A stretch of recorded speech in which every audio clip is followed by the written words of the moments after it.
Hello and welcome to the JSA studio. I am your host, as always, Nathan, and today we are getting into the routine that we are going to keep throughout the regular season and playoffs of both the NCAA and the NFL season. That being on Tuesdays, we're going to talk about what happened this past week in football, both college and pro, and on Fridays, we're going to talk about what is going to happen this weekend, what games I plan on watching, and the like. So if you're a fan of any Big Ten team or any team in the NFC North, go ahead and hit subscribe for me so you don't miss any of the content that I'm going to make about them during the season. But today we're going to be talking about the Vikings game that happened yesterday and the other three NFC North teams' upcoming first preseason games. Starting off with Chicago.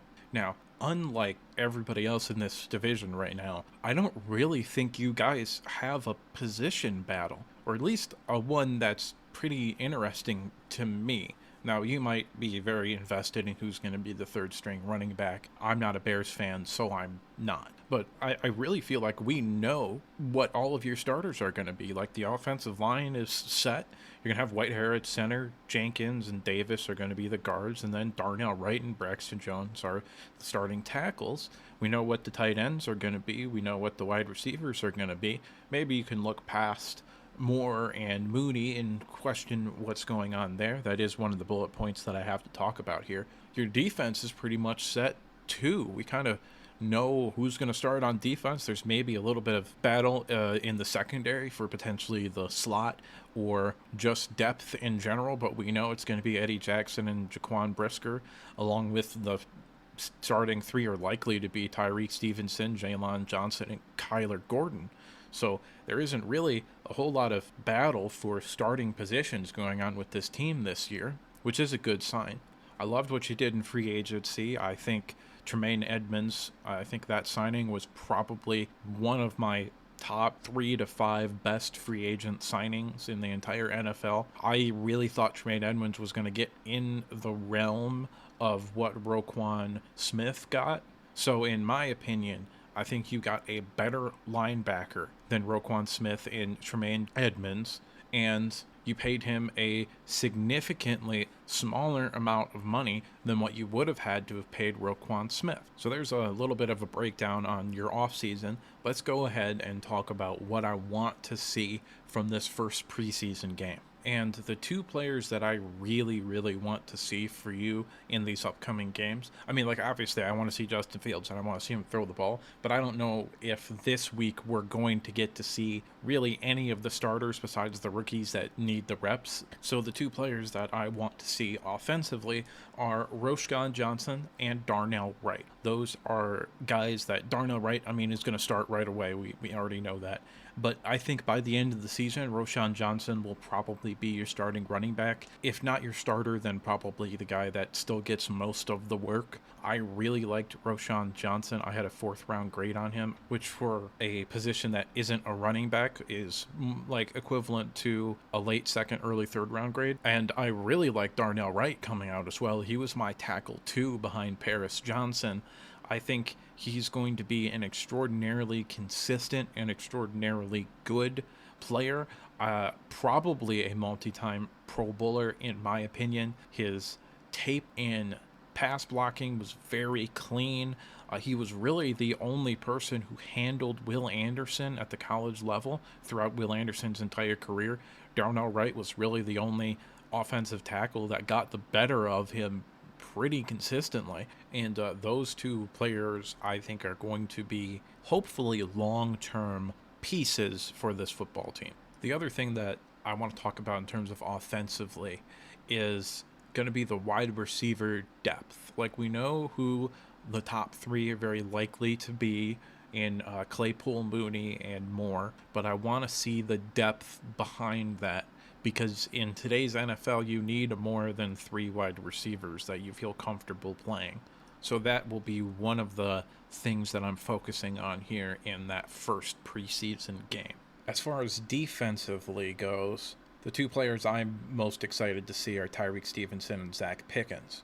I thought both of them were drafted after value for them. I had a top 50 grade on Tyreek Stevenson, and I had a top 75 grade on Zach Pickens. I really liked Zach Pickens a lot more than most people, and I believe that he is going to be a consistent factor as a rookie, rotating on the that interior defensive line, and I believe that he has some pretty good upside as a pass rusher for that position as well.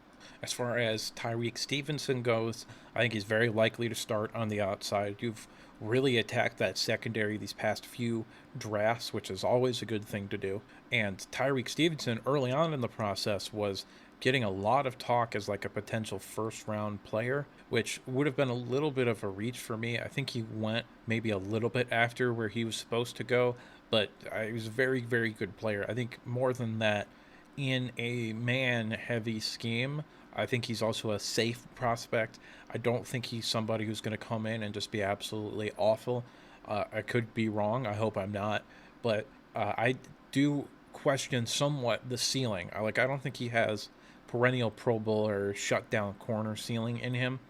But I do think he could be like a Sean Murphy Bunting, like really good CB2, like honestly a good option out there, but somebody who, if he's going up against an elite wide receiver, isn't really going to be able to do much against them. But against like a number two wide receiver, he'll be able to battle and limit them. And I do think he has that sort of upside as a player. As far as the rest of the defense goes, I think this has the potential to be a pretty solid unit. I don't think they're going to be elite or anything. I think you have too many question marks in your secondary, and I do think the pass rush, even though you did go out and sign Yannick Ngakoue, is still somewhat of a concern for me. I really like the interior of your defensive line, but on the edge, I do think Ngakoue is a fairly overrated player. He's one of those guys kind of like the defensive version of Keenan Allen, where everybody talks about how underrated he is and about how he's secretly a top 10 player at his position, to the point where he's actually gotten overrated now. Like, I don't think Keenan Allen is in his entire career has been a top 10 wide receiver in the NFL, and I don't think Yannick Ngakoue at any point in his career has been a top 10 edge rusher in the NFL. But he is still a very good player, maybe even at times played like a borderline Pro Bowl caliber player, and he is the best pass rusher on your team right now. Luckily for you, next year's draft and free agency class does have some really good options at the edge rusher position, so I believe you'll be able to target that next year when you're really going to be competing, because this year is a growth year. This is what the Lions were doing last year. That's you this year. This is the growth year. This is where you come out and you surprise people and you prove that you're on track in the 3-year rebuild. And then next year is the year where you come out and really arrive, in my opinion.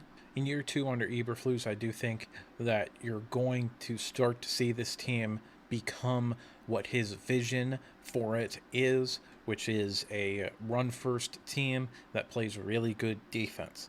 I do think you're a year away still, but I do think you're going to be better and more competitive than you were last year. I just think last year you were competing with the Texans in terms of worst roster in the NFL. And Justin Fields' running ability really kept you in a lot of games that you didn't particularly have any right to be in. And this year, I think his ability to run and his ability to move around is going to win you some games that you probably shouldn't win. But I still think you're looking at, like, best case scenario, probably 500, 8-9, 7-10 is probably where you're looking at. Because even though this roster has improved dramatically, I still just don't see the playoff caliber talent on this team quite yet. Detroit Lions. I've got to be completely honest with you. I have already made a video about this where I talked about the draft class in depth, but I was not a big fan of the draft class. I think it was filled with reaches and just players that I didn't particularly think had any right going where they went. And I'm a Lions fan. I probably should have led with that, but I'm a Lions fan. I loved free agency.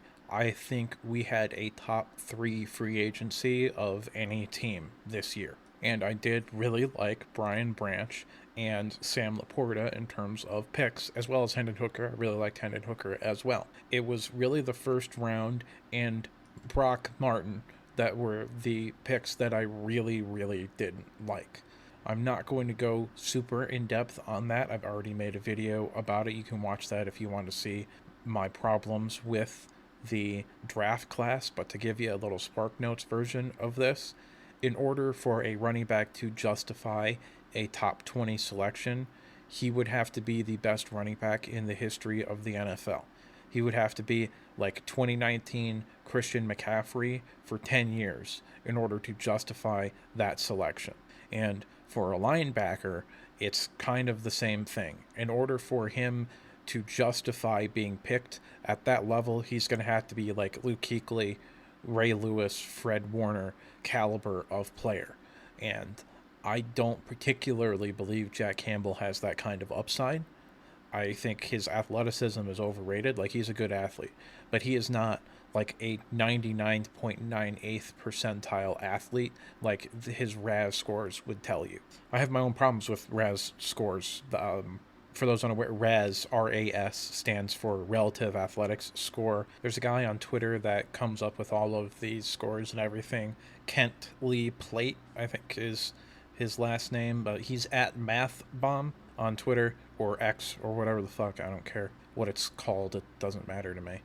But I do have my problems with RAS as a metric of garnering a relative athleticism, but I'll save that for another video, perhaps in the off season when we actually get to talking about prospects and stuff like that. He does great work, by the way. He's a fantastic follow, and he is, as far as I'm aware, a Lions fan, so that's another reason to follow him on Twitter. All that being said, all of my problems with the draft that the Lions had and all the love that I gave them for free agency, I still think that they have a very good chance to win the division, host a playoff game, and win a playoff game. In fact, in my official predictions, which was the first video that I ever uploaded, my predicting every game in the NFL video, I predicted the Lions to go 11-6 and win a playoff game versus the Saints. So that is my overall opinion on this team. Let's go ahead and get into the actual preseason and what I'm looking to see out of this team here. On offense, what do I want to see for this preseason week 1 game? I'd like to see primarily the two players that I'm looking forward to watching the most, I should say, are Antoine Green and Mohamed Ibrahim. With Justin Jackson retiring, surprisingly, at the age of 27, Ibrahim is, in my opinion, the leader for that running back 3 position right now. As much as I love Craig Reynolds and as much special teams value as Craig Reynolds would provide, I just think Mohamed Ibrahim is a better running back than him. It's also not impossible for the Lions to carry 4 running backs because of the special teams value that Craig Reynolds has, and then you would need somebody to potentially back up David Montgomery. I think Ibrahim would likely be in that role. And as far as Antoine Green goes, I really like him.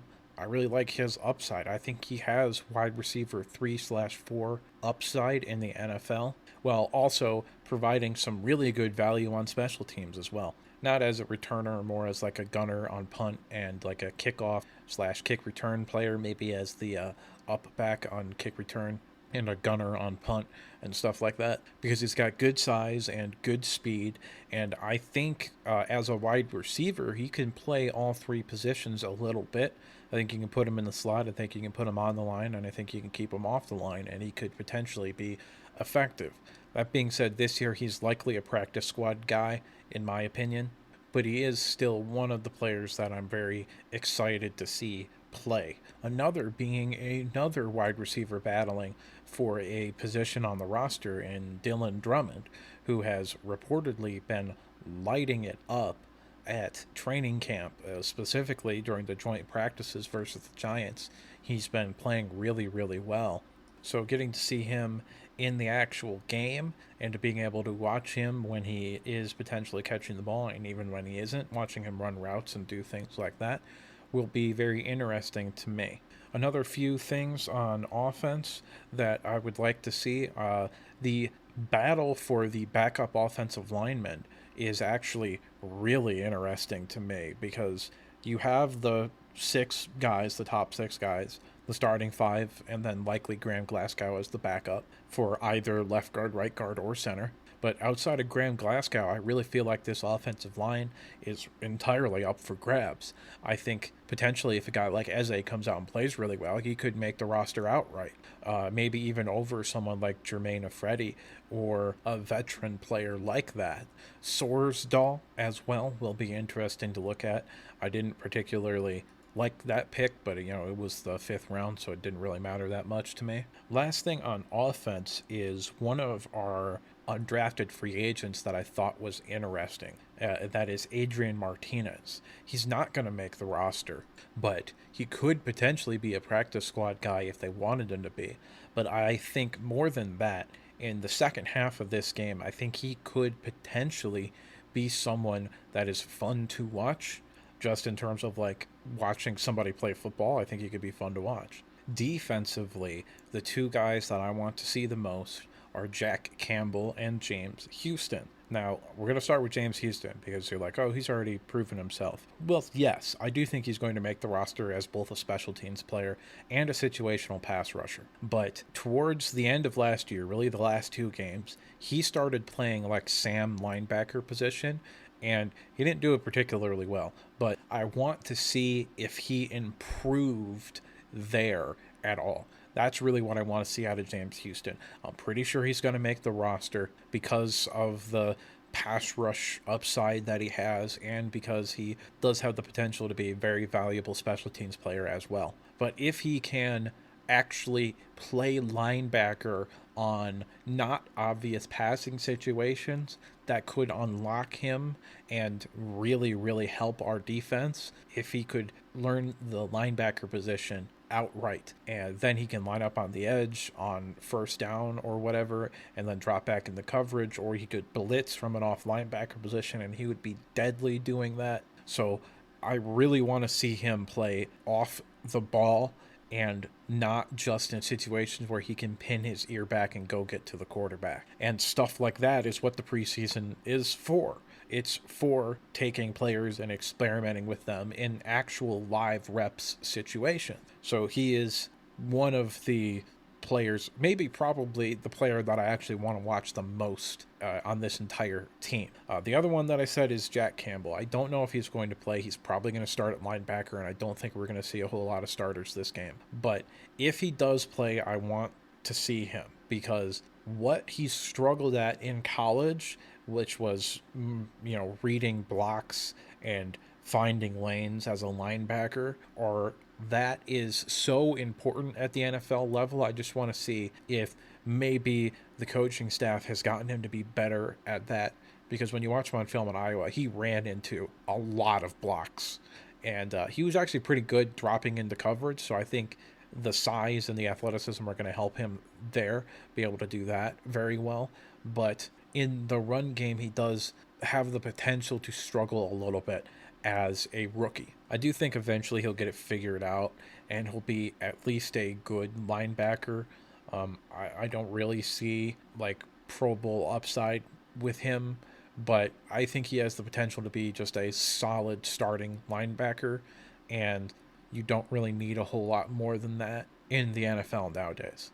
As far as the rest of the defense goes, Levi Onwuzurike and Josh Pascal are two players that I want to see play quite a bit, to be honest with you. I'd like to see them get some serious reps in. Pascal didn't get to start to play until like the last 4 or 5 games last year, and Levi Onwuzurike has played like 4 games as a Lion. Now, hopefully he's actually healthy and he can be part of that interior defensive line rotation, which the Lions did not address at all this offseason, despite it being their biggest need. So potentially getting him back would be a big deal. Also, Derek Barnes at the linebacker position is someone who I think could earn himself a rotation spot as well as some special teams play this year. I would quantify him as a roster bubble guy. In my opinion, I think there are three linebackers that are linebacker locks to make this roster, being Campbell, Anzalone, and Jalen Reeves-Maben. So they're likely to carry four, and Derek Barnes is the current leader to be that fourth linebacker. By the way, I consider James Houston be part of the edge group, not the linebacker group right now. So getting to see Derek Barnes play after he's reportedly had a very good camp would be something that I'm looking for a lot. And in the secondary, I really want to see what the depth is behind the cornerbacks, because we don't have a whole lot. Somehow people have gotten the opinion that Jerry Jacobs is like a good starting corner. He isn't. He's a solid depth piece who, if you have to throw him out as like a third outside corner, it's not the end of the world. He won't be a liability, but he doesn't make plays either, really. And he gets beat pretty consistently by even just middle of the pack wide receiver twos. So I want to see what the depth is behind the starters, specifically Starling Thomas, but also Savion Smith, who had that scary neck injury this past year. But in some limited reps, he actually played pretty well. Now, they were small sort of sub-package sort of things that he was in on, but he did play well in those situations, so having him back would be good for the depth as well. And also, we do have a kicker battle going on between Romo and Patterson, so seeing that play out will also be interesting. Green Bay, I loved your draft, by the way. I think you got better by a large margin during the draft. You added some wide receivers and receiving weapons that I was very high on in Jaden Reed and Luke Musgrave. Tucker Kraft, I think, is also a solid addition. As far as preseason goes, the two players that I want to see most are Jaden Reed and Luke Musgrave. Had Luke Musgrave been healthy, there's a very real chance he would have been my tight end 2, not my tight end 5. But he wasn't healthy for the offseason. I didn't get to see him a whole lot because of that. But he's a phenomenal athlete. Had he been able to test, he might have graded out as potentially the best athlete the tight end position has ever seen. Because this is a guy with legit mid 4.4 speeds. He's also 6'6" and 250 pounds. I think he is a mismatch and potentially a Pro Bowl caliber player year one, assuming he can hit his ceiling. Jaden Reed is someone that I just loved when he was coming out of Michigan State. I really think he and Jordan Love are going to have a very good connection. I think he's going to get open over the middle a lot, and he has the speed and playmaking ability to take any ball and make a big play out of it. Other players that I'm interested in seeing, Romeo Doubs is definitely someone who I want to see improve. I think Christian Watson is going to do what he's going to do. I think he's going to drop some balls, but I think he's by and large going to be a very, very good wide receiver in the NFL for a very long time. Obviously, the biggest player that I want to see play is Jordan Love, but I don't know if we're going to see Jordan Love. I don't know if I've actually gotten to speak about Jordan Love at all, but my general opinion on him is this. Last year, Aaron Rodgers was not an elite quarterback. He wasn't even really a good quarterback. He was like, okay. So can Jordan Love be better than what Aaron Rodgers was last year? Absolutely. Could Jordan Love be better than Aaron Rodgers throughout his career? No, he doesn't have that kind of upside. He just doesn't.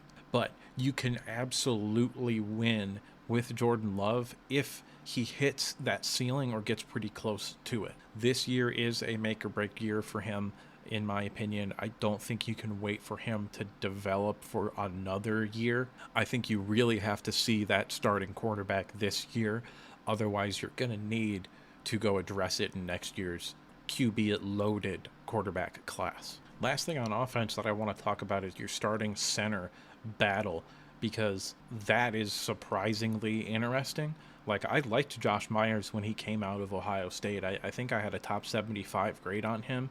I thought he was going to be a really solid player. Hasn't worked out like that so far, but the interesting bit to me is that you're taking who I had pegged as your starting right tackle in Zach Tom, and he's reportedly been playing center a lot. So that's interesting to me. Like, Zach Tom can do it. I think he can be maybe one of the better centers in the NFL because I think Zach Tom is an elite offensive lineman. I loved him coming out of Wake Forest. Cannot believe that he fell to the 6th round.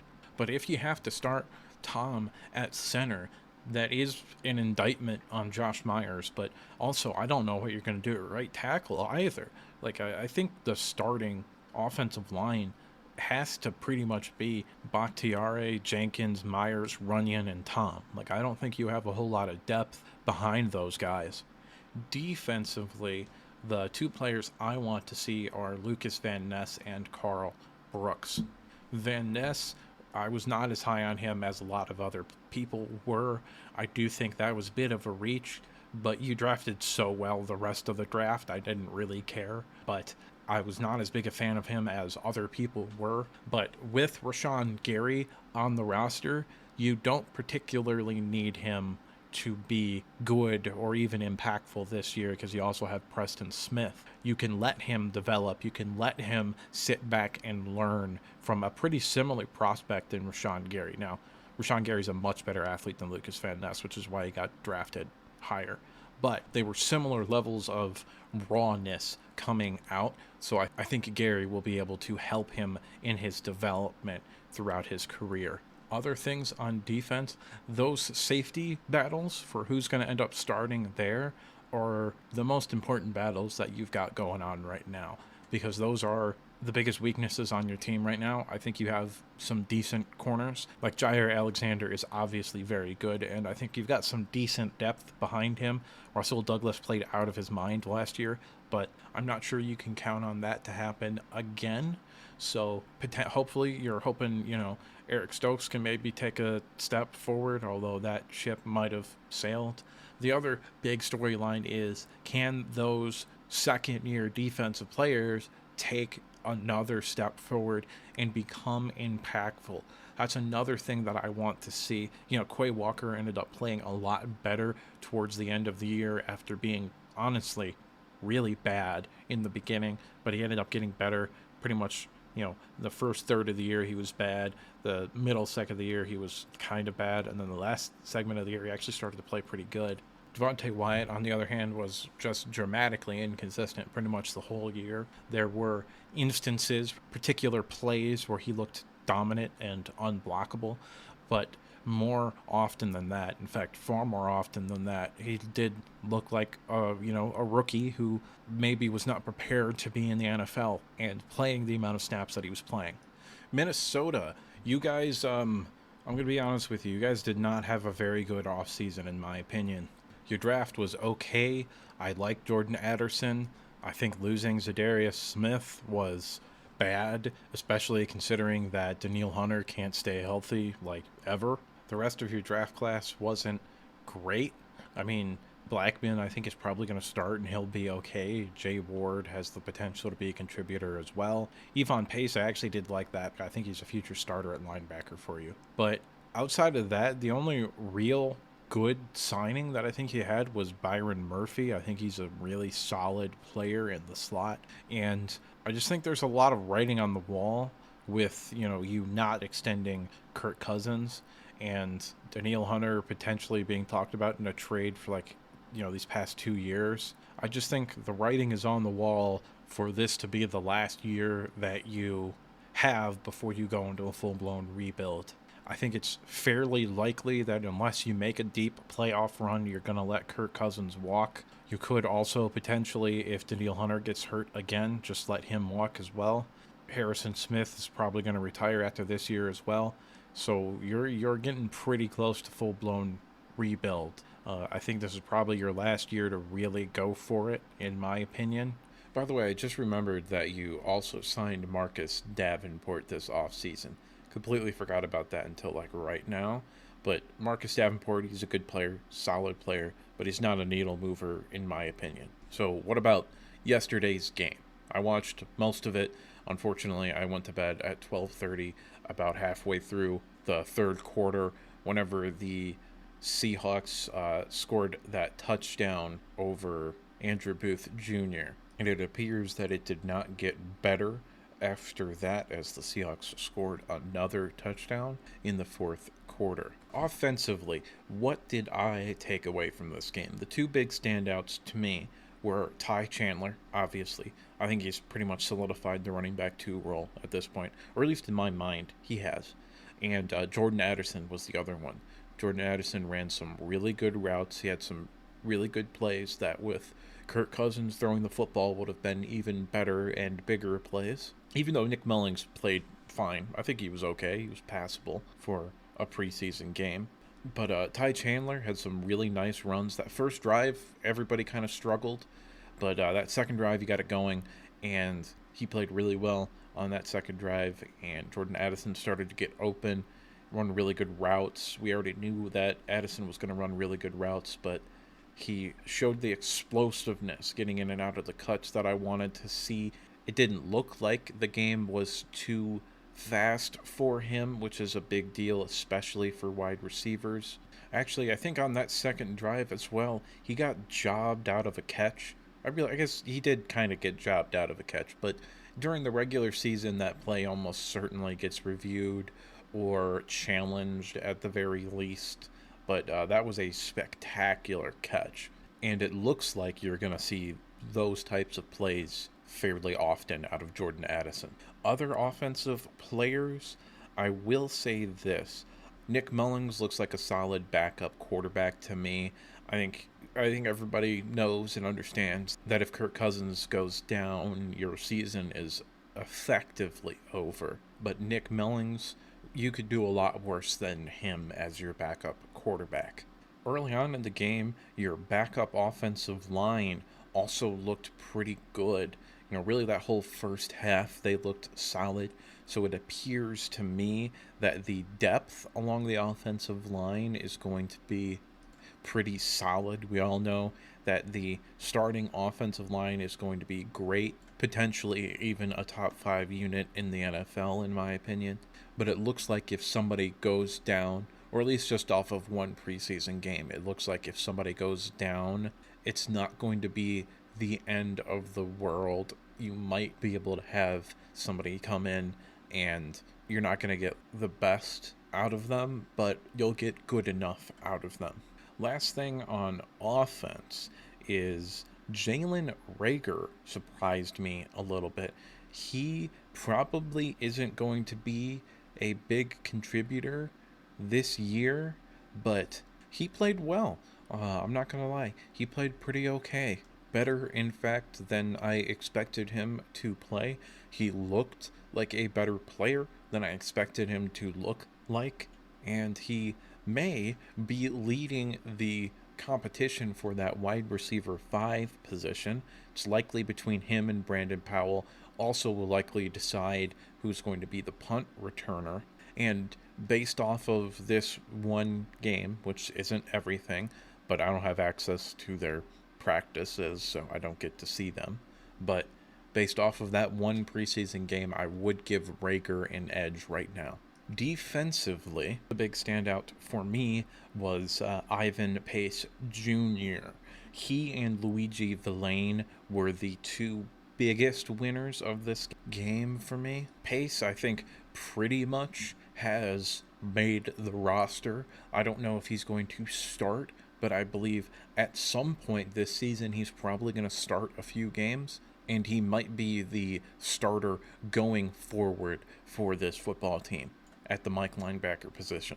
Luigi Villain had a couple of really good pass rushers against the backup offensive line for the Seahawks, and based off of that performance, again, I don't have access to practice film or anything like that, but based off of that performance, I would probably say he is the leader right now for that backup outside linebacker position, that backing up Marcus Davenport position, where he's battling with Patrick Jones and DJ Wanham. Now, I expect Wanham will also make the roster, and I did like Patrick Jones when he came out of Pittsburgh as well, so that's a real interesting battle to me to watch for the rest of the preseason in terms of who performs in that outside linebacker rotation. Unfortunately, I've got a lot more negatives to say about the defense than I do on offense. Andrew Booth did not look good. I didn't like him as much as a lot of other people when he came out of Clemson, but he does not look good. He looks like a roster bubble guy. Now, he's going to make the roster. He's a first round pick in his second season, but the fact that it doesn't appear that we've seen any improvement out of him is tremendously concerning. And we know the history that this team has when it comes to developing defensive backs. There isn't really a great history there. Two other defensive backs also caught my eye, Jay Ward and Mekhi Blackman. Blackman had some ups and downs, but was definitely more consistent than Jay Ward. Jay Ward was late on his rotations when they gave up that first touchdown when Drew Lock slung it into like a 3-yard hole in that first touchdown drive that the Seahawks had. Actually, I've just got a bunch of stuff about the DBs in this game. I didn't realize, but I did. I wasn't the only one that noticed Lewis Cine getting ran over like 4 times, right? For a guy who's 6'2" and trying to play strong safety, that's somewhat concerning. Again, also another defensive back that I wasn't particularly as high on as a lot of other people that you guys ended up drafting. I don't know why, but you guys end up drafting a lot of DBs that I don't particularly like and a lot of everywhere else that I really like. Outside of that, defensively and offensively, really, penalties were a bit of a problem in this game. And I'm going to use this as an opportunity to say that doesn't fucking matter. You cannot take a damn thing away from preseason at all. There is basically nothing in terms of play on the field that you can take away from the preseason. Perfect example of what I mean. I'm a Lions fan. You're going to have to stick with me on this one. Penei Sewell finished the preseason of his rookie year as the worst graded offensive lineman and the second worst graded player in all of the preseason. He finished the season as the 14th highest rated offensive tackle in the NFL. I don't know why, but there's sometimes really good players play bad in the preseason and really bad players play good in the preseason. I get why bad players play good in the preseason because they're playing against guys that probably aren't going to make the roster, but for whatever reason, I don't know why. I can't wrap my head around it. Why really good players end up playing bad in the preseason. But it happens like every year for every team. You have a guy that you're concerned about after the preseason, and you're like, oh man, you really need to watch out for this guy. And then the regular season happens, and he's exactly the same that he was the previous year or better. So ultimately, you can't really take away anything from preseason. I don't think penalties are going to be a problem for you this year. They weren't last year. I think you had like the 8th or 9th least amount of penalties of any team in the NFL this past year. So I wouldn't be particularly concerned about that. And unfortunately, that is all that I have for you today. So go ahead and like if you liked the video, subscribe if you want to see more content like this, and if you have something to say, or if you disagreed with me at any point during the video, go ahead and let me know down in the comment section below. But let's keep it civil. After all, what do I know? I'm just some asshole.